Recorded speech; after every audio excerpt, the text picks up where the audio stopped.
दोस्तों नमस्कार। मैं आपका मित्र आरपी भटनागर अपने YouTube channel Ravi's income tax easy में आपका स्वागत करता हूं। दोस्तों बजट 2020 में एक नया टैक्स स्ट्रक्चर दिया गया है। यह टैक्स स्ट्रक्चर और पुराना टैक्स स्ट्रक्चर दोनों को साथ साथ चलने का प्रावधान भी दिया गया है। हमारे अनेक टैक्स पेयर साथियों के मन में ये कन्फ्यूज़न है कि कौन सा टैक्स स्ट्रक्चर बेहतर है, नया वाला या पुराना वाला। किस टैक्स स्ट्रक्चर में कम टैक्स अदा करना पड़ेगा, नए में या पुराने में। नए टैक्स स्ट्रक्चर में टैक्स के स्लैब्स तो बढ़ा दिए गए हैं, लेकिन कई स्लैब्स में टैक्स रेट कम कर दिए गए हैं। ये हमारे कन्फ्यूज़न को और भी बढ़ा देता है। दोस्तों मेरी ये कोशिश होगी कि इस वीडियो को देखने के बाद आप दोनों प्रकार के टैक्स स्ट्रक्चर का अंतर जान पाएंगे और आपके लिए कौन सा टैक्स स्ट्रक्चर सही है जिसमें आपको कम से कम टैक्स अदा करना पड़े, ये समझ पाएंगे। दोस्तों मेरी रिक्वेस्ट है कि आप इस वीडियो को अंत तक देखें, जिसमें यह आप जान पाएंगे कि किस प्रकार आप इन्वेस्टमेंट करके अपने टैक्स को कम से कम कर पाएंगे। दोस्तों यदि आपको मेरी ये वीडियो पसंद आए और जानकारी उपयोगी लगे तो लाइक का बटन दबाकर मेरे वीडियो को लाइक करें और सब्सक्राइब का बटन दबाकर मेरे वीडियो को सब्सक्राइब करें। दोस्तों नए टैक्स स्ट्रक्चर में 60 टैक्स स्लैब्स दिए गए हैं, जिसमें हर 2.5 लाख रुपए पर टैक्स रेट इंक्रीज़ हो जाता है और टैक्स रेट में इंक्रीज़ की दर 5% है। हर स्लैब में 5% टैक्स की दर बढ़ जाती है। इसे याद रखना बहुत ही आसान है। साथियों 2.5 लाख रुपए तक की कर योग्य आय यानी टैक्सेबल इनकम पर कोई टैक्स अदा नहीं करना होता है। 2.5 लाख रुपए से ज़्यादा और 5 लाख रुपए तक की टैक्सेबल इनकम पर टैक्स की दर 5% है। इसी प्रकार 5 लाख रुपए से ज़्यादा और 7.5 लाख रुपए तक की टैक्सेबल इनकम पर 10%, 7.5 लाख रुपए से ज़्यादा और 10 लाख रुपए तक की टैक्सेबल इनकम पर 15%, 10 लाख रुपए से ज़्यादा और 12.5 लाख तक की टैक्सेबल इनकम पर 20%, 12.5 लाख रुपए से ज़्यादा और 15 लाख रुपए तक की टैक्सेबल इनकम पर 25% की टैक्स दर है। 15 लाख रुपए से ज़्यादा की टैक्सेबल इनकम यानी कि आमदनी पर टैक्स पेयर पर 30% की दर से टैक्स लगेगा।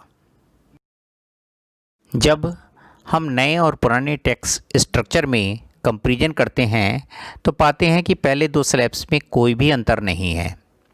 नए और पुराने दोनों टैक्स स्ट्रक्चर में 2.5 लाख रुपए की टैक्सेबल इनकम पर कोई टैक्स नहीं है और 2.5 लाख रुपए से 5 लाख रुपए की टैक्सेबल इनकम पर 5% का टैक्स रेट है। पुराने टैक्स स्ट्रक्चर में 5 लाख रुपए से 10 लाख रुपए तक की टैक्सेबल इनकम पर एक ही टैक्स 20% है, जबकि नए टैक्स स्ट्रक्चर में इस बीच में 2 दरें हैं। 5 लाख रुपए से 7.5 लाख रुपए तक 10% और 7.5 लाख रुपए से 10 लाख रुपए तक 15%। इस प्रकार पुराने टैक्स स्ट्रक्चर में 10 लाख रुपए से ज़्यादा की टैक्सेबल इनकम पर एक यूनिफॉर्म टैक्स रेट 30% ही है। वहीं नए टैक्स स्ट्रक्चर में 10 लाख रुपए से ज़्यादा पर और 12.5 लाख रुपए तक 20%, 12.5 लाख से ज़्यादा और 15 लाख रुपए तक 25% और 15 लाख से ज़्यादा पर 30%, ये 3 दरें हैं।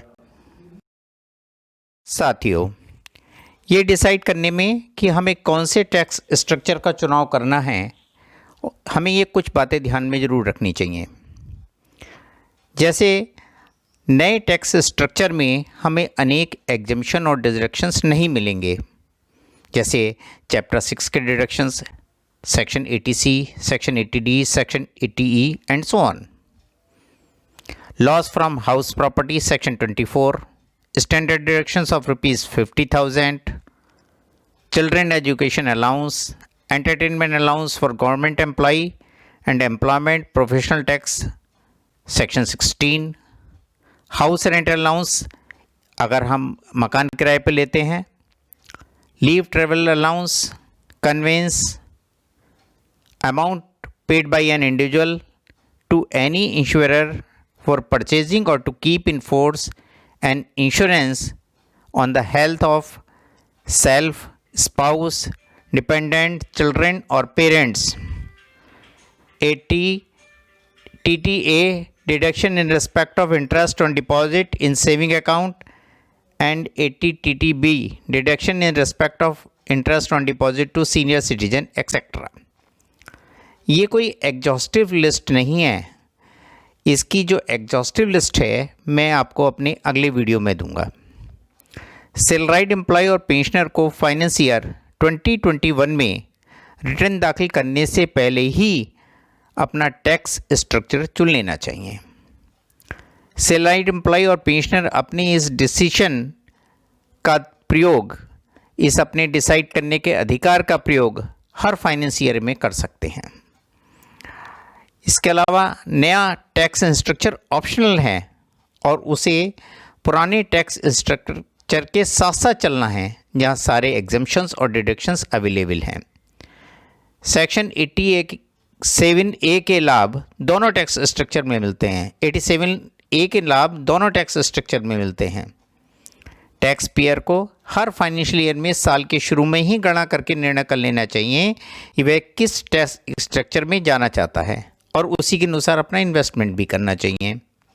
वो टैक्स पेयर जो पहले ही इन्वेस्टमेंट के लिए कमिटमेंट हो चुके हैं उनके लिए संभवतः पुराना टैक्स स्ट्रक्चर ही ठीक है।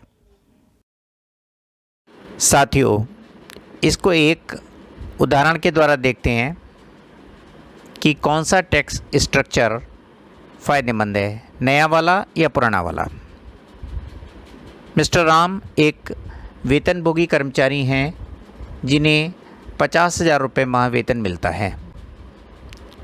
वे एक किराए के मकान में रहते हैं और उन्हें 48,000 रुपये का सालाना फ़ायदा सेक्शन 1013A के अंतर्गत मिलता है।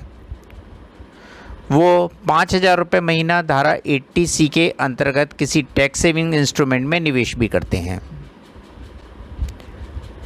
ये माना जाएगा कि नए टैक्स स्ट्रक्चर में उन्होंने कोई भी इन्वेस्टमेंट नहीं किया गया है।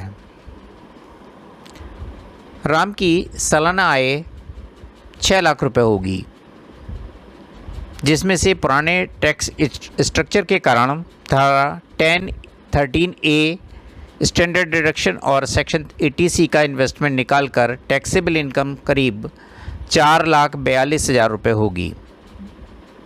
पुराने टैक्स स्लैब से इस पर 9,600 रुपये का टैक्स लगेगा। टैक्सेबल इनकम 5 लाख रुपये से कम होने पर उन्हें सेक्शन 87A के अंतर्गत 12,500 रुपये की छूट मिलेगी। इसलिए उन्हें अपने पूरे टैक्स 9,600 रुपये की पूरी छूट मिल जाएगी और उन्हें कोई भी टैक्स नहीं देना होगा। दूसरी तरफ नए टैक्स स्ट्रक्चर में कोई छूट यानी कि डिडक्शंस और एग्जेम्पशन नहीं मिलेंगे। नए टैक्स स्ट्रक्चर पर इस पर 22,500 रुपये का टैक्स लगेगा, क्योंकि उनका टोटल एनुअल सैलरी ही उनकी ग्रॉस टैक्सेबल इनकम होगी जो लगभग 6 लाख रुपये होगी। इसमें मिस्टर राम को धारा 87A का लाभ भी नहीं मिलेगा। इस पर हेल्थ एंड एजुकेशन सेस जो 4% है वो 900 रुपये लगेगा। इस तरह उनकी कुल टैक्स लायबिलिटी 23,400 रुपये होगी। इस तरह हम देख सकते हैं कि उनके लिए पुराना टैक्स स्ट्रक्चर ही फ़ायदेमंद है। साथियों, एक उदाहरण और लेते हैं। मिस्टर श्याम को 1 लाख रुपए का वेतन मिलता है। वे किराए के मकान में रहते हैं और सेक्शन 13A के अंतर्गत उन्हें 72,000 रुपये साल का सेक्शन 13A में डिडक्शन भी मिल जाता है। क्योंकि उनका वेतन अच्छा खासा है, वे पूरा 1.5 लाख रुपया धारा 80C में निवेश भी कर देते हैं। उनकी सालाना आमदनी 12 लाख रुपए है। पुराने टैक्स स्ट्रक्चर में स्टैंडर्ड डिडक्शंस, सेक्शन 13A की छूट और सेक्शन 80C के इन्वेस्टमेंट की छूट के बाद उनकी टैक्सेबल सैलरी 9,28,000 रुपये होगी, जिसमें पुराने टैक्स स्लैब के अनुसार 98,100 रुपये टैक्स लगेगा। उन्हें हेल्थ और एजुकेशन सेस 4% की दर से 3,924 रुपये अदा करना होगा। इस प्रकार उनकी कुल टैक्स लायबिलिटी 1,02,024 रुपये बैठेगी। चलिए अब नए टैक्स स्ट्रक्चर के हिसाब से कैलकुलेशन करते हैं। उन्हें कोई छूट नहीं मिलेगी और उनकी टैक्सेबल इनकम 12 लाख रुपए की होगी, जिस पर नए स्लैब के हिसाब से 1,15,000 रुपये टैक्स बनता है। 4% सेस करीब 4,600 रुपये बनेगा। उनकी कुल टैक्स लायबिलिटी 1,19,600 रुपये होगी। साफ जाहिर है कि उनके लिए पुराना टैक्स स्ट्रक्चर ही अच्छा है। साथियों, एक उदाहरण और लेते हैं। इसमें मिस्टर राम 1.5 लाख रुपया पर मंथ की सैलरी लेते हैं, अर्थात उनकी सालाना सैलरी 18 लाख रुपए है। वो अपने शहर से बाहर रहते हैं, वहाँ पर किराए का मकान लेते हैं, इसलिए उन्हें सेक्शन 13A के अंतर्गत करीब 1,25,000 रुपये की छूट भी मिलती है। उन्होंने अपने होम टाउन में एक मकान बनाया हुआ है, जिसका लोन उन्होंने किसी बैंक से लिया हुआ है। इस बैंक के लोन पर उन्हें 2 लाख रुपए की इंटरेस्ट की छूट मिलती है। उनका धारा 80C के अंतर्गत इन्वेस्टमेंट है 1.5 लाख रुपए का। अगर उनकी ग्रॉस टैक्सेबल इनकम निकालते हैं, ये सब डिडक्शंस निकालने के बाद उनकी ग्रॉस टैक्सेबल इनकम 12,75,000 रुपये बैठती है, जिस पर करीब 1,95,000 रुपये पुराने टैक्स स्ट्रक्चर के हिसाब से टैक्स लिखता है। उन्हें कोई धारा 87A का फ़ायदा नहीं मिलेगा, उनकी सैलरी बहुत ज़्यादा है।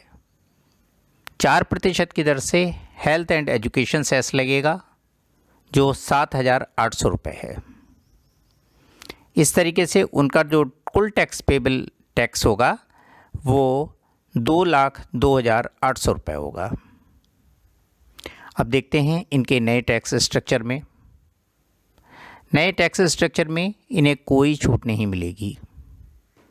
18 लाख रुपए की कुल ग्रॉस टैक्सेबल इनकम इनकी होगी, जिस पर नए टैक्स स्ट्रक्चर के हिसाब से 2,77,500 रुपये टैक्स लगेगा।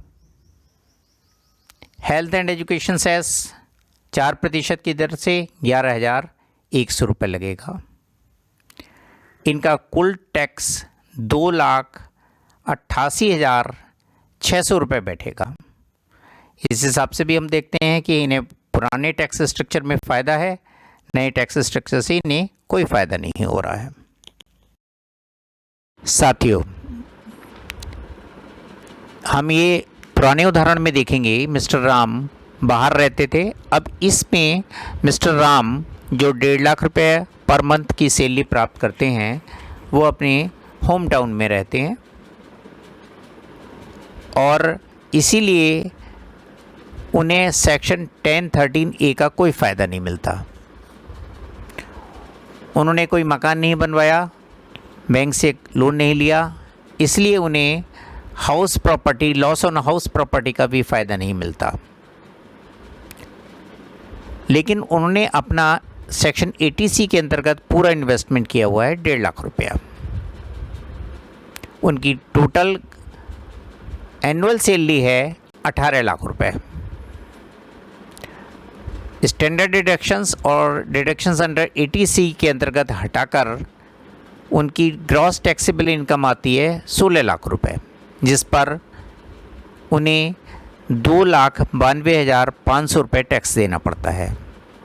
इस टैक्स पर हेल्थ एंड एजुकेशन सेस लगता है 4% की दर से 11,700 रुपये, और इस तरह उनका टैक्स पेबल होता है 3,04,200 रुपये, 3,04,200 रुपये।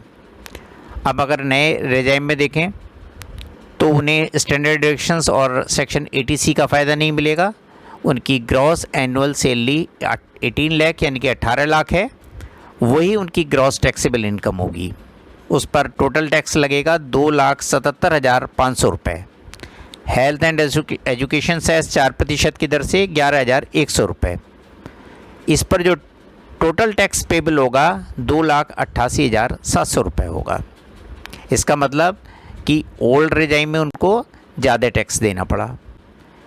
इस चीज़ से ये बात तो जाहिर है कि उनको जो ज़्यादा टैक्स देना पड़ा उसका कारण था कि ये लॉस ऑन हाउस प्रॉपर्टी और HRA के जो बेनिफिट्स हैं सेक्शन 10(13)A के, वो नहीं ले पाए। तो जहाँ इन्वेस्टमेंट ज़्यादा होगा हम डिडक्शंस और ज़्यादा ले पाएंगे, वहाँ हमारे ओल्ड रेजाइम सही है, और जहाँ हम ये कम ले पाएंगे वहाँ हमारे लिए नया रेजाइम सही है।